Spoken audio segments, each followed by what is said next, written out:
세상을 살아가는 많은 사람들은요, 저마다 좀 자신의 뜻이 이루어졌으면 좋겠다라는 그런 마음의 소원을 품고 살아갑니다. 그리고 정말 내 뜻이 진짜 이 세상에서 내 소원이 성취라고 그러죠.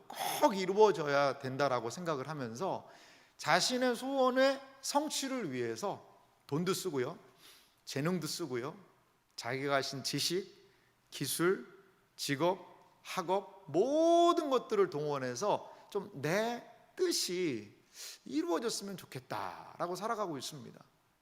그리고 이러한 내 인간의 뜻을 더 부추기는 게 있습니다. 저는 그게 이 현대 사회라고 봐요. 이 현대 사회의 모습은요, 이 세상은 인간의 욕망을 막 부추기는 커다란 이 슈퍼마켓 같아요. 여러분, 전혀 필요 없어 보이는데도 뭘 보면, 광고를 보면 사고 싶어요. 광고를 보면 나한테는, 우리 집에는 그렇게 별로 쓸모 없어 보이는데도 옆집에 가니까 뭔가 떡하니 들어오면 우리도 그거 하나 있어야 되는 것 같이 그렇게 사고 싶어요. 그러니까 눈으로 보는 것, 사람들이 듣고 보고 하는 그런 것들이 우리의 그 마음들을 자극해서 계속해서 그것들을 추구하며 살아가게 하더라는 거죠. 그게 저는 이 세상의 모습이라고 봐요. 근데 우리가 오늘 읽은 성경은요, 좀 다른 이야기를 합니다. 뜻이 하늘에서 이루어진 것 같이 땅에서도 이루어지이다. 예수님의 기도는 뭐냐면 내 뜻이 아니라 하나님의 뜻이 이루어진다는 거죠. 하나님의 뜻이 이루어지기를 기도하라는 것입니다. 여러분, 내 뜻을 이루는데도 부족한데, 아니 하나님 뜻까지 챙기면서 우리가 살아야 되나? 라고 하나님의 뜻을 구한다는 것은 어떤 측면에서 보면 이 세상에서 시대를 역행하는 모험과 같을 수도 있습니다. 하지만 우리는 하나님의 백성이요 자녀로서 늘 그런 얘기를 해요. 내 뜻이 아니라 하나님 뜻대로 살게 해주십시오. 과연 그렇게 기도하는 의미는 무엇일까요? 어떻게 우리는 내 뜻을 내려놓고 하나님의 뜻을 구하며 살 수 있을 것인가? 오늘 이 주기도문에 있는 예수님의 기도의 내용을 통하여 잠시 하나님의 뜻에 대하여 살펴보기 원합니다. 먼저 우리는 그렇다면 하나님의 뜻이라는 것이 과연 뭐냐, 이거를 좀 알아야 될 것 같아요. 분명히요, 이 하나님의 뜻이라고 그러면 우리 여러 가지로 많은 게 생각할 수 있을 것 같아요. 하나님의 뜻이 과연 무엇입니까? 내가 이 자매랑 결혼을 해야 됩니까? 아니면 이 자매랑 결혼을 해야 됩니까? 아니면 내가 누구랑 결혼해야 됩니까? 하나님의 뜻이 과연 무엇입니까? 우리는 그런 거에서 하나님의 뜻이라는 이야기를 많이 해요. 때로 하나님의 뜻은요, 좀 감춰진 부분도 있는 것 같거든요. 그런데 오늘 성경에서는 제가 명확하게 좀 드러난 하나님의 뜻을 좀 발견하기 원합니다. 하나님의 뜻은 명확하게 드러났다는 거죠. 이 하나님의 뜻이라는 단어를 다른 말로 바꾸면 하나님의 계획이라고도 바꿀 수 있어요. 그리고 하나님의 목표라고도 바꿀 수 있는 단어입니다. 하나님의 뜻이라는 단어는 하나님의 계획이 있으시다, 하나님의 목표가 있으시다 라고도 바꾸어 쓸 수 있는 말이라는 거죠. 예수님은요, 하나님의 뜻이 하늘에서 이루어졌대요. 하늘은 어떤 곳일까요? 하나님이 계신 곳이죠. 하나님의 진정한 통치가 이루어지고 있는 곳을 하늘이라고 이야기를 해요. 그런데 땅은 어디일까요? 땅은 아직 하나님의 통치가, 그 하나님의 통치를 다 받아들이지 않은 그러한 상태에 놓인 곳이 바로 땅이라는 그러한 부분이죠. 앤드류 머리라는 경건한 목사님이 계세요. 근데 이 경건한 목사님은 하나님의 뜻에 대해서 한 중요한 이야기를 이렇게 하셨습니다. 하나님의 자녀들이 범하는 가장 큰 잘못은 하나님의 뜻을 알 수 없다고 생각하는 것입니다. 이 하나님의 자녀들이 범하는 큰 잘못 중에 하나가 뭐냐면 하나님 뜻 모른다는 거죠. 하나님 뜻 모르니까 굳이 하나님 뜻을 찾으려고도 하지 말고 그냥 네가 보기에 적절하게 좋은 대로 살아야 된다. 하나님의 뜻은 알 수 없다. 이렇게 생각한다는 거죠. 근데 그것은 잘못된 생각이라는 겁니다. 그러면서 계속 이렇게 말해요. 서로 그 뜻을 알 수 있다고 생각을 해도 충분한 시간을 내서 그 뜻을 발견하는 수고를 하지 않습니다. 하나님의 뜻을 알 수 없다라고 생각을 하고 하나님의 뜻을 알 수 있어라고 하지만 충분한 시간을 내서 그 뜻을 발견하려고 수고하지 않는다는 거죠. 하나님의 뜻이 무엇인지 기도하고, 하나님의 뜻이 무엇인지 말씀을 읽고, 하나님의 뜻이 무엇인지 예배로 나아가면서 하나님의 뜻을 구하는 그 수고하지 않는다라는 겁니다. 우리가 기억할 것이 있습니다. 하나님의 뜻은 알 수 없는 것이 아닌 게 아니래요. 하나님의 뜻은 알 수 있습니다. 하나님께서, 우리의 아버지가 되신 하나님께서 그 뜻을 우리에게 감추실까요? 하나님께서 하나님의 선하신 목적을 우리에게 숨기실까요? 하나님께서 하나님의 선한 계획을 우리에게 감추어 두셨을까요? 그렇지 않다라는 것입니다. 성경 말씀을 통해 하나님의 뜻은 분명하게 드러나 있다라는 거죠. 그렇다면 성경에 등장하고 있는 이 하나님의 계획, 목표, 뜻, 이건 과연 무엇일까요? 오늘은 성경에 명확하게 드러난 하나님의 뜻에 대하여서 좀 먼저 살펴보기를 원합니다. 이 하나님의 뜻이라는 단어가요, 단수입니다. 하나님의 뜻이 단수예요. 예수님이 말씀하신 오늘 뜻이 하늘에서 이루어진 것 같이 땅에서도 이루어지리라, 그 뜻이라는 그 뜻이요, 복수가 아니에요. 단수입니다. 그런데요, 성경을 좀 보니까 하나님의 뜻이라는 단어가 여러 등장을 하는 것을 볼 수 있습니다. 요한복음 6장 39절은 예수님이 하신 말씀인데 이렇게 예수님이 이야기를 하십니다. 나를 보내신 이의 뜻, 하나님의 뜻이죠. 뜻은 내게 주신 자 중에 내가 하나도 잃어버리지 아니하고 마지막 날에 다시 살리는 이것입니다. 예수님은 나를 보내신 이의 뜻, 하나님의 뜻을 뭐라고 생각했냐면 잃어버리지 않고 살리는 것, 그것이 하나님의 뜻이다라고 생각을 하셨습니다. 또 하나님의 뜻이 많이 등장을 하는데 데살로니가전서 4장 3절에 보니까 명백하게 사도 바울은 이렇게 표현합니다. 하나님의 뜻은 이것이니 너희의 거룩함이라. 곧 음란을 버리고. 하나님의 뜻이 뭐라는 거죠? 너희의 거룩함이라는 거죠. 예수님은 하나님의 뜻이 너희를 다 내가 마지막 날에 찾는 것, 이게 구원이겠죠. 그것이 하나님의 뜻이다라고 얘기를 하셨는데 사도 바울은 하나님의 뜻이 너희가 거룩해지는 것이다라고 이야기를 해요. 그 다음에 데살로니가전서 5장 16절과 18절 말씀은 하나님의 뜻을 가장 명확하게 잘 보여줍니다. 우리 한 목소리로 하나님의 뜻이 궁금하신 분들은 함께 읽었으면 좋겠습니다. 항상 기뻐하라, 쉬지 말고 기도하라, 범사에 감사하라, 이것이 그리스도 예수 안에서 너희를 향하신 하나님의 뜻이니라. 아멘. 우리가요, 항상 기뻐하는 것, 쉬지 말고 기도하는 것, 범사에 감사하는 것, 이것이 하나님의 뜻이래요. 여러분, 그러면 좀 헷갈리시죠? 아니, 예수님이 가르쳐 주신 기도의 하나님의 뜻은 단수라고 그러는데 뭐 하나님의 뜻이 뭐 비슷한 것 같지만 이렇게 좀 다른 뜻들이 이렇게 많냐? 그래서요, 이 하나님의 뜻들을 하나로 좀 모을 수가 있는 것 같아요. 가장 중요한 하나님의 뜻, 이 하나님의 뜻을 묶을 수 있는 가장 중요한 것이 무엇일까요? 저는 그것은 하나님의 창조의 목적이라고 봐요. 신자를 향하신 하나님의 뜻은 무엇이냐? 하나님의 창조 목적을 이루는 것입니다. 예수님이 이야기하셨던 하나님의 뜻, 사도 바울이 이야기했던 뜻, 기도하고 감사하고 기뻐하는 그 모든 것이 하나님의 뜻이라는 것을 하나로 쫙 모으면 무엇이라고 표현할 수 있다고요? 하나님의 창조의 목적을 이루는 것이 하나님의 뜻이라는 거죠. 하나님의 창조의 목적을 이루는 것이 하나님의 뜻이라는 거예요. 하나님은요, 사람을 만드시고요, 분명히 목적을 주셨다는 거죠. 모든 물건이 지어진 목적이 있다라는 겁니다. 하나님은 목적을 가지고 사람을 지으셨습니다. 그리고요, 사람을 하나님의 형상을 따라 만드셨다라고 얘기를 해요. 하나님의 형상이라는 것을 우리가 뭐 다 이해할 수는 없지만 한 가지 아는 것은요, 하나님의 형상으로 만든 사람이 좋을까요? 나쁠까요? 좋을 거예요. 매우 영광스러운 존재라는 거예요. 하나님을 닮은 존재로 만들었어요. 얼마나 복되고 영광스러울까요? 영광스러울까요?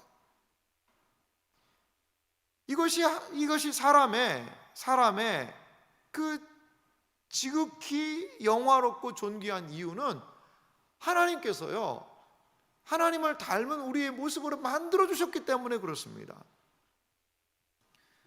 자, 하나님께서 우리를 하나님 닮은 모습으로 만들어 주셔서 그러면 무엇을 하기를 원하실까요?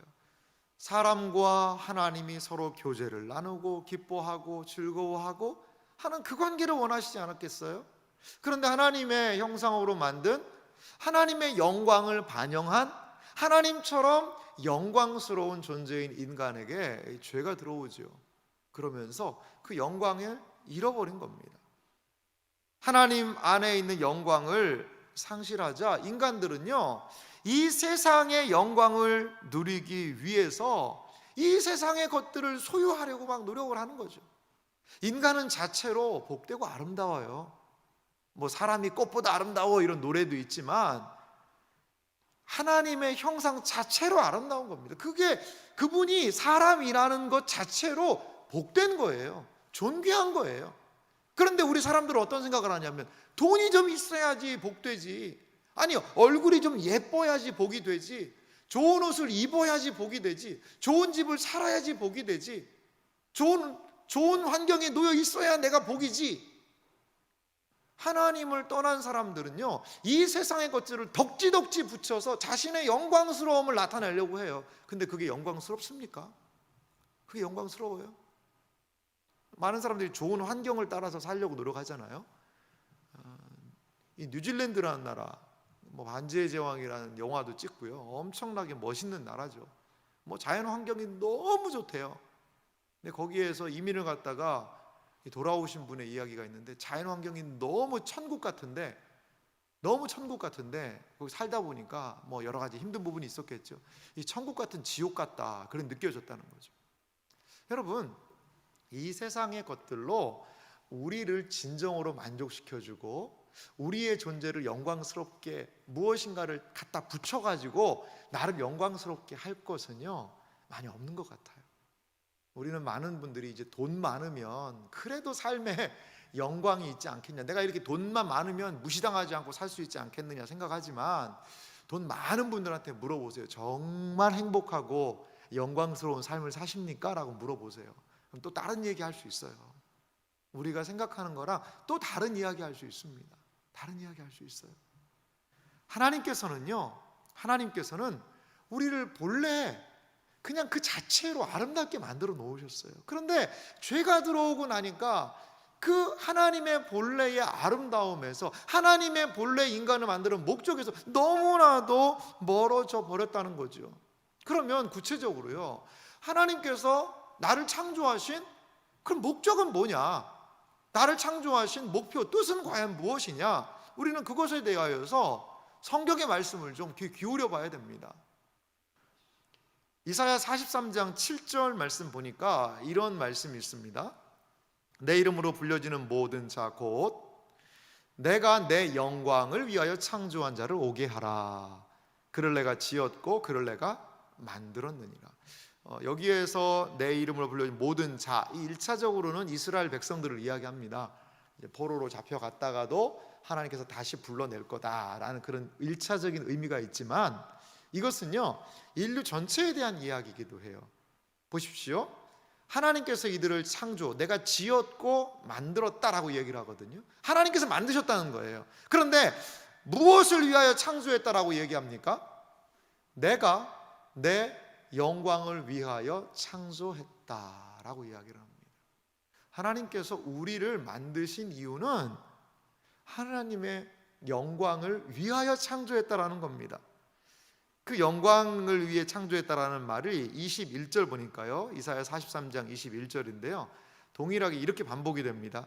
이 백성은 내가 나를 위하여 지었나니 나를 찬송하게 하려 함이라. 이 영광을 돌린다라는 말과 찬송을 위하여, 영광을 위하여라는 말은 찬송을 위하여라는 말과 똑같이 쓰이고 있습니다. 여러분, 하나님께 영광을 돌리는 삶이란 무엇일까요? 하나님을 찬송하는 삶이란 무엇일까요? 어떤 분들은 이 말씀을 하면 좀 기분이 나쁠 수도 있어요. 아니, 뭐 내가 날마다 하나님 찬송합니다, 하나님 찬송 받으세요. 아니, 나도 말이야 내 인생이 있지. 그런데 날마다 박수치고 끝나고 이렇게 살아라는 얘기냐? 그럼 내 삶은 어딨냐? 하나님을 위해서 나를 지었다고 그러면 내 삶은 그럼 뭐냐?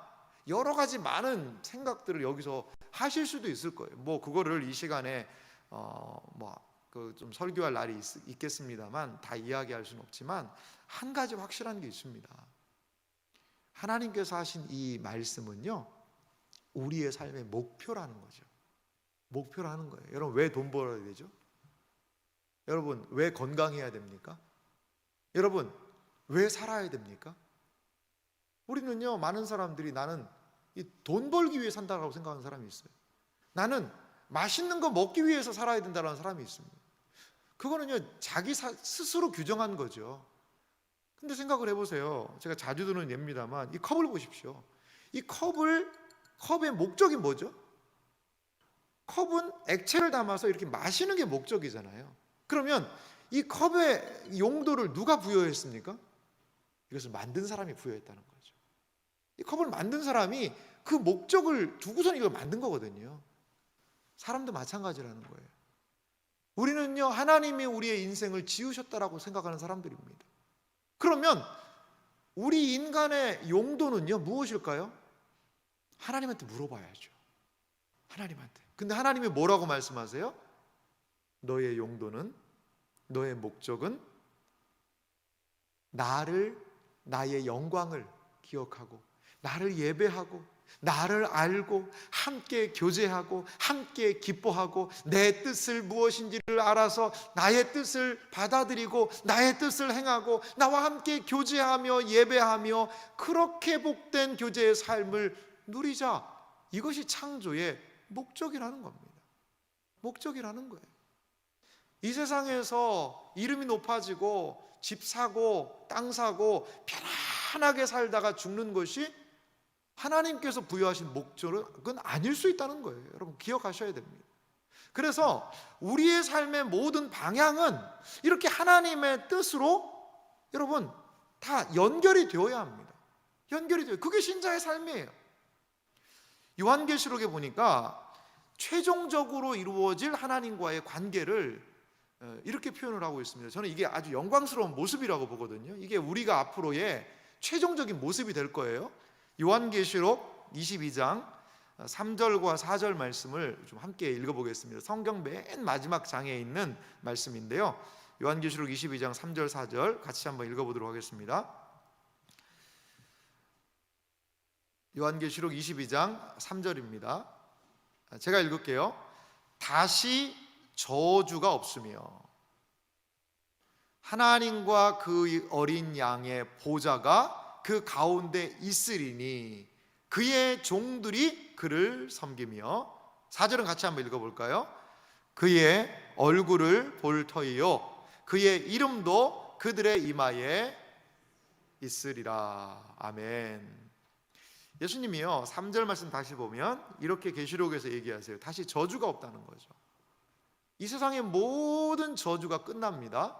또한 하나님과 그 어린 양의 보좌가 그들 가운데 있다. 하나님과 함께 하겠다는 거예요. 지금은 우리가 얼굴과 거울로 보는 것처럼 희미하다라고 이야기하지만 그때는 하나님과 함께 있게 된다는 거죠. 이게 참 큰 은혜 같아요. 그리고요, 그의 종들이 그를 섬긴다라는 표현을 씁니다. 이 섬기다라는 표현은 제사장들이 구약에서 제사장들이 성전에서 제사를 드리고 섬기는 거랑 똑같은 단어입니다. 이게 그래서 여기서 섬기다는 것은 다른 말로 예배한다는 뜻이 있어요. 성전에서 예배한다는 그런 의미가 있어요. 그 하나님을 예배하죠. 그 다음에 어떻게 되죠? 그의 얼굴을 볼 터이요. 얼굴을, 하나님의 얼굴이 이 세상에서 보면 죽는다라고 얘기하잖아요. 볼 수도 없죠. 하지만 그 하나님과의 얼굴을 보고 그 하나님의 그 친밀한 은혜를 누리게 된다는 거죠. 그의 이름도, 그 하나님의 이름이 그들의, 우리의 이마에 있게 된다는 거죠. 이것은 하나님의 소유요, 하나님의 보호하시는 존재라는 그러한 의미가 거기 있다는 거죠. 하나님과의 친밀한 교제와 교통의 존재로 우리를 바꿔주셔서 하나님의 영광스러움에 우리가 동참하게 되는 모습을 요한계시록은 우리에게 마지막으로 일러주고 있다는 겁니다. 사랑하는 성도 여러분, 이것이 하나님의 뜻입니다. 이것이 바로 창조의 목적이라는 거죠. 하나님의 뜻은 우리를 영광스럽게 만드시고, 하나님의 뜻은 우리를 이 땅에 있지만, 비록 하나님을 인정하지 않는 이 세상에 있지만 하나님의 영광을 알아서 영광에서 영광으로 이르도록 우리를 인도하시는 분이 하나님이심을 여러분 믿으시기 바랍니다. 이게 명확한 하나님의 뜻이에요. 드러난 하나님의 뜻이에요. 우리가 거부할 수 없는 분명한 하나님의 뜻이라는 것입니다. 이 하나님의 뜻을 행하신 분이 계세요. 그건 바로 예수님이십니다. 하나님의 뜻을 행하신 우리 예수님에 대해서 잠시 살펴보기 원하는데요, 예수님은요, 이 세상에 계시면서 내 맘대로 자신의 뜻대로 움직이신 분이 아니에요. 예수님은 하나님의 뜻을 따라 움직이셨던 분이라는 거죠. 예수님을 향하신 하나님의 뜻은 무엇일까요? 그러면요, 첫 번째로 영생을 주는 것이 하나님의 뜻이었습니다. 영생을 주기 위하여 예수님을 이 땅에 보내셨다는 거죠. 요한복음 6장 38절 말씀 보니까 예수님이 이렇게 분명하고 명확하게 말씀하세요. 내가 하늘에서 내려온 것은 내 뜻을 행하려 함이 아니요 나를 보내신 이의 뜻을 행하려 함이니라. 아주 분명하게 말씀하시죠. 예수님은요, 하늘에서 내려온 것이 내 뜻을 행하려 하는 것이 아니라 나를 보내신 이의 뜻, 하나님의 뜻을 행하려고 왔다라고 말씀하세요. 요한복음 6장 40절은 이렇게 말씀합니다. 우리 한 목소리로 같이 읽어보겠습니다. 내 아버지의 뜻은 아들을 보고 믿는 자마다 영생을 얻는 이것이니 마지막 날에 내가 이를 다시 살리리라 하시니라. 아멘. 내 아버지의 뜻이 무엇입니까? 아들을 보고 믿는 자마다 영생을 얻게 하는 것이 아버지 하나님의 뜻이라는 거죠. 영생 안에는 하나님의 요한계시록에서 누렸던 창조의 목적이 회복되어지고 창조의 영광스러움을 덧입는 그 광경이 영생 아니겠어요? 그것을 위하여서, 우리에게 영생을 주기 위하여서 예수님은 이때 이 세상에 보내심을 받았다라는 겁니다. 예수님을 향한 하나님의 뜻에 대하여서 우리는 더 구체적으로 두 번째 모습을 살펴볼 필요가 있는데요, 그것은요, 십자가를 통한 구원을 위해서 예수님은 이 세상에 오셔서 하나님의 뜻을 행하십니다. 누가복음 22장 4절 말씀에 보니까, 42절에 보니까 이런 말씀이 있습니다. 이르시되 아버지여 만일 아버지의 뜻이거든. 예수님은 겟세마네라는 거기에서 하나님의 뜻을 구하면서 기도하시죠. 아버지의 뜻이거든 이 잔을 내게서 옮기시옵소서. 이 잔을 나에게서 옮겨달래요. 그러나 내 원대로 마시옵고 아버지의 원대로 되기를 원하나이다. 예수님은요, 십자가를 지시기 바로 전에 마지막 기도의 장면에서도 이 잔, 아버지의 뜻을 받겠다는 거죠. 내 원대로 말아달라고 하나님의 뜻을 구하는 그러한 기도를 하십니다. 요한복음 18장 10절에서 보면 계속해서 이어지는 이러한 예수님의 그런 최후의 장면들이 등장을 합니다. 요한복음 18장 10절인데요, 시몬 베드로가 칼을 가졌는데 그것을 빼어 대제사장의 종을 쳐서 오른편 귀를 베어버리니 그 종의 이름은 말고라. 예수님이 겟세마네 동산에서 기도하시고 난 다음에 가룟 유다가 배반을 하죠. 예수님 잡으러 온 거예요. 그때 베드로가 일어나서 막 칼을 치면서 예수님을 보호하려고 했어요. 그럴 때 하신 예수님의 말씀이 요한복음 18장 11절입니다. 예수께서 베드로더러 이르시되 칼을 칼집에 꽂으라. 아버지께서 주시는 잔을 내가 마시지 아니하겠느냐. 예수님은요, 하나님의 뜻이 담긴 그 잔을 내가 받아 마셔야 된다. 하나님의 뜻을, 아버지 뜻이 이루어져야 된다라고 말씀을 하시는 거죠. 요한복음 19장 30절은 예수님의 마지막 모습을 이렇게 소개합니다. 예수께서 신 포도주를 받으신 후에 이르시되 다 이루었다 하시고 머리를 숙이니 영혼이 떠나가시니라. 무엇을 다 이루셨을까요? 무엇을 다 이루셨을까요? 예수님이 이 세상에 오신 그 목적, 아버지의 뜻을 행하러 왔느니라. 아버지께서 예수님에게 요구하시는, 부여하신 그 모든 뜻을 다 이루었다라고 말씀하시며 운명하셨습니다. 하나님의 뜻을 이루신 예수님의 죽음에 대해서 로마서는 우리에게 예수님의 이 죽음의 의미를요, 이렇게 분명하게 말씀합니다. 로마서 5장 8절입니다. 같이 한번 읽어볼까요? 함께 읽습니다. 우리가 아직 되었을 때에 그리스도께서 우리를 위하여 죽으심으로 하나님께서 우리에 대한 자기의 사랑을 확증하셨느니라. 아멘. 예수님이 우리를 위해 죽으셨어요. 그래서 하나님께서 우리에 대한 하나님의 사랑, 하나님의 뜻, 하나님의 계획, 하나님의 목적을 확실하게 드러내 주셨다라는 겁니다. 예수님이 십자가에 달려 돌아가신 것은 하나님의 뜻을 이루는 방편이었습니다. 우리는 예수님께서 십자가에 돌아가신 의미를 살피면서 하나님의 원대한, 죄인을 구하기 위한 하나님의 위대한 계획과 뜻을 만나게 됩니다. 그래서 로마서 5장 10절은 이렇게 더 이 사실을 분명하게 말합니다.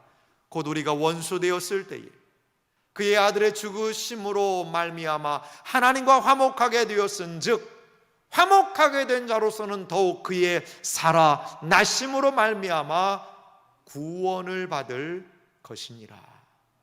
아멘. 십자가는 구원입니다. 십자가에서 하나님의 뜻은 이루어졌고 십자가를 통하여 구원이 이루어지므로 예수님께서 이 세상에 오신 하나님의 뜻이 이루어졌다라는 겁니다. 예수님은요, 하나님의 뜻에 순종하시는 삶을 삽니다. 하나님의 뜻이 무엇인지 예수님은 아셨어요. 그리고 그 하나님의 뜻에 매일 날마다 순종하셨습니다. 그 겟세마네에서 마지막 인간적인 고통, 여러 삼위일체 하나님과의 관계의 단절과 많은 인류의 죄를 뒤집었어야 하는 그 상황 앞에서 잠시 주저하시기도 하셨지만 끝까지 아버지의 뜻이 이루어지이다 라고 십자가로 나아가서 십자가에서 하나님의 뜻을 이루셔 우리의 모든 죄를 용서하시고 십자가에서 우리의 구원을 하나님의 뜻대로 성취하신 분이 예수님이심을 여러분 기억하시기 바랍니다. 사랑하는 성도 여러분, 예수님이 순종하심으로 이 세상에서 하나님의 뜻을 이루셨다면 우리는 어떻게 살아야 할까요? 과연 우리는 어떻게 하나님의 뜻을 기억하며 살아야 할까요? 하나님의 뜻을 따라 사는 삶이 우리 모두에게 필요합니다. 정말 하나님의 뜻을 따라 사는 삶이 필요하거든요. 그러면 이 땅을 살아갈 때 우리 신자들은 어떻게 내 뜻을 버리고 하나님의 뜻대로 살아갈 수 있을까요? 우리는 어떻게 하나님의 뜻을 따라 살 수 있을까요? 저는 우리 신자들이 하나님의 뜻을 따라가는 하나님의 백성들이 마음에 반드시 생각해야 되는 것이 로마서 8장 28절이라고 봐요. 이 말씀을 우리 하나님의 뜻을 기억하면서 좀 같이 천천히 읽어볼까요? 같이 함께 읽겠습니다. 우리가 알거니와 하나님을 사랑하는 자 곧 그의 뜻대로 부르심을 입은 자들에게는 모든 것이 합력하여 선을 이루느니라. 아멘. 여기 성경에 뭐 다른 많은 복된 말씀이 있지만 저는 오늘 이 하나님의 뜻이라는 이 말씀 가운데 이 단어가 좀 마음에 많이 들어와요. 모든 것이 합력하여 무엇을요? 선을 이루느니라. 다시 한번 자막 좀 보여주실래요? 이 모든 것이 합력하여 선을 이룬다. 이 선이라는 것은 다른 말로 하면 어떤 말로 바꿀 수 있을까요? 구원이라고도 할 수 있어요. 구원이라고도 할 수 있어요. 이 최종적인 선을 향해서 하나님께서 우리를 이끌어 가신다는 거거든요. 근데 거기에 이 합력이라는 단어가 중요합니다. 합력. 이 합력하다라는 이 단어의 의미를 좀 살펴보니까요, 이 헬라어 단어인데 시네르게오라는 그러한 부분이 있습니다. 이 신이 이제 같이란 뜻이 있거든요. 그리고 함께하다, 같이 일하다 이런 뜻이 있습니다. 그래서 이 단어가 합성어인데 함께 일을 한다라는 그런 뜻이 있어요. 그런데 이게 시제가 현재로 계속 쓰였거든요. 그러니까 함께 막 지속적으로 일하는 거죠. 누가요? 하나님께서. 또한 누구도요? 우리도. 하나님의 뜻을 위하여서 하나님이 일방적으로 혼자 역사하지 않으신다는 거예요. 함께 역사하신다는 거예요. 합력하여 선을 이룬다는 겁니다. 우리의 구원, 우리를 거듭나게 하는 거 하나님의 단독적인 일입니다. 하지만요, 이 세상을 살아가는 신자의 삶은 합력하여 선을 이루는, 우리의 마음을 들이고 뜻을 들이고 힘을 들여서 하나님의 뜻대로 그 방향으로 우리가 우리의 시간과 물질과 인생을 들여야 한다는 거죠. 그러할 때 합력하여 무엇을요? 선을 이룰 수 있다는 겁니다. 그렇습니다. 우리의 삶을 하나님의 선, 즉 구원으로 이끄는 하나님의 뜻에 따라 살기 위해서는 우리에게요, 이 다음과 같은 한 세 가지의 마음의 자세가 필요합니다. 먼저는요, 하나님을 신뢰하는 거예요. 여러분, 하나님의 뜻이 때로 우리에게 더디 이루어지기도 하고, 하나님의 명백히 아는 뜻이 내 상황에서 잘 이루어지지 않는 것 같이 여긴다 하더라도요, 우리 하나님 믿어야 됩니다. 하나님 믿어야 됩니다.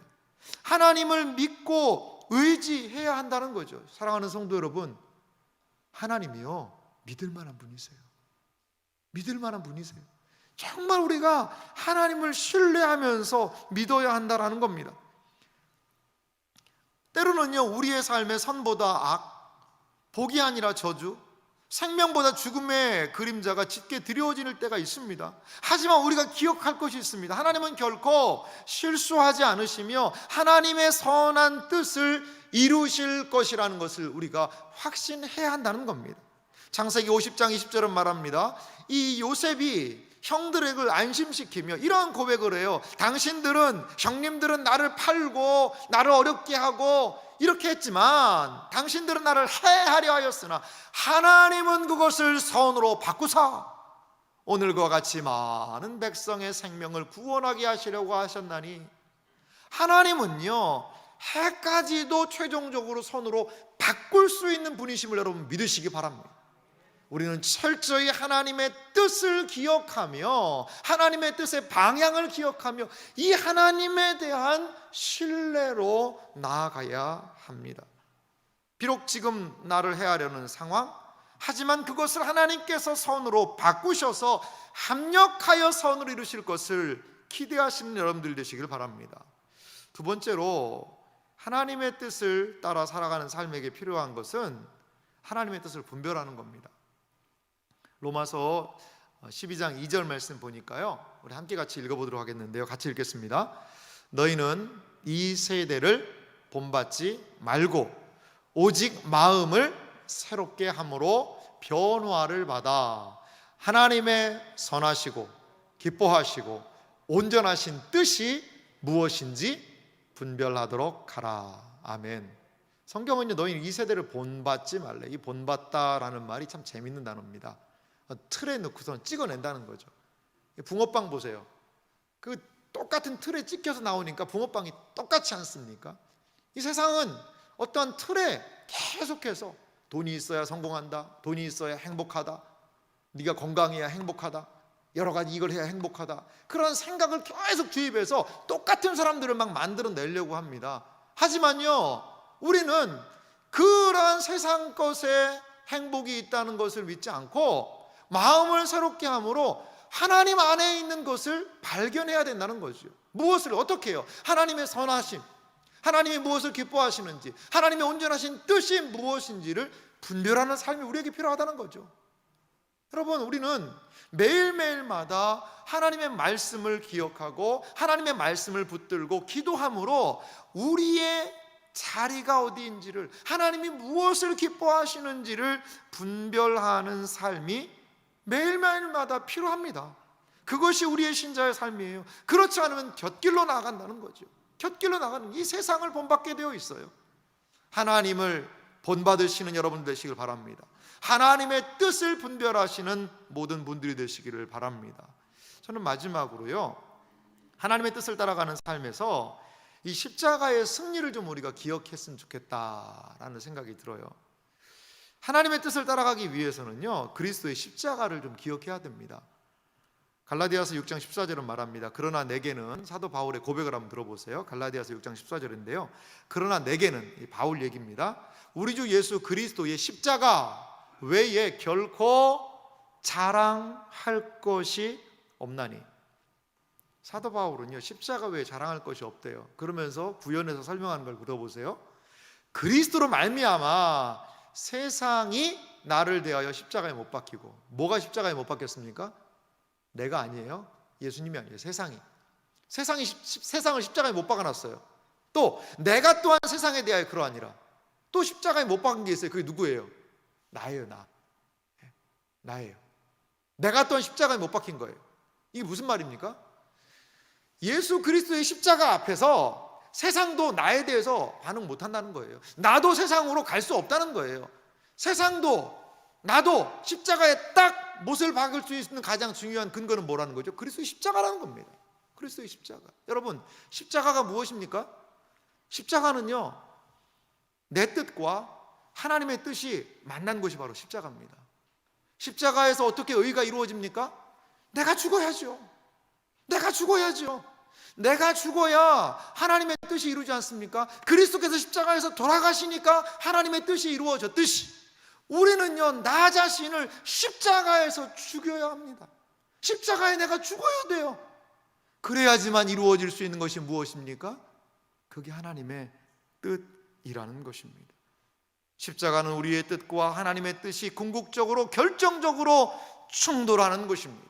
예수 그리스도께서 십자가에서 순종하셔서 하나님의 뜻을 이루셨듯이 이 땅을 살아가는 우리들도 십자가에서 우리의 죽음을 선언하고 우리의 사망을 선고하고 이제는 내가 사는 것이 아니요 오직 내 안에 그리스도께서 사시는 것이라 라고 이야기하며 그 십자가에서 하나님에 대한 순종을 선포해야 한다라는 것입니다.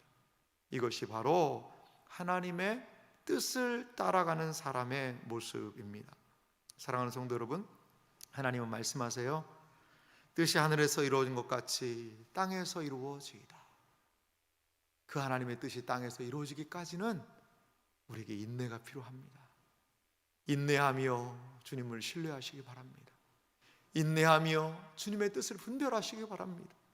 인내하며 그 주님의 십자가에서 이루어진 하나님의 위대하신 뜻을 기억하며 하나님의 뜻을 따라 나아가는 우리의 삶이 되기를 간절히 소망합니다.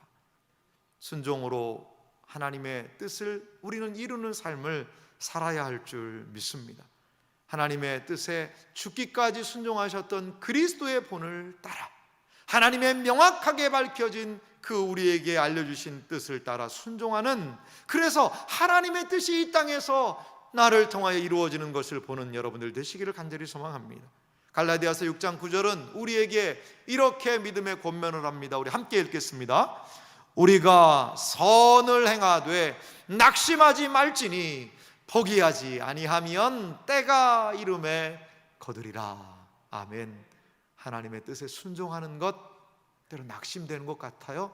하지만 끝까지 하나님의 뜻을 부여잡고 순종해 나아갈 때 그 안에서 하나님의 신실하신 뜻이 드러나게 될 줄 믿습니다. 이러한 복된 생애와 삶이 되시기를 주님의 이름으로 축원합니다.